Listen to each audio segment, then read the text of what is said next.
هلا وهلا بنات، شلونكم؟ اخباركم؟ ان شاء الله تكونون زينين وتشوفون هذا الفيديو. اتمنى الفيديو يعجبكم وتستفادون منه. هنا عندي هاي القطعه متر ونص، طبقتها 4 طبقات مثل ما تشوفون. هنا عندي هذا القياس يلبس اكس لارج.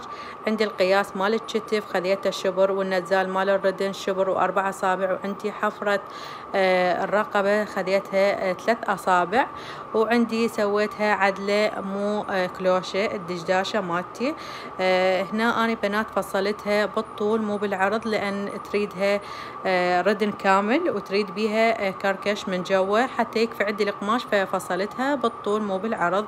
هنا عندي خذيت القياس مال الطول وقصيت القصه حتى يبدي عندي الكركش اللي وين اسوي الطول مالته. هنا طلعت الظهر وبس خذيت البدن حتى اسوي قصة البرنسيسة مالتي.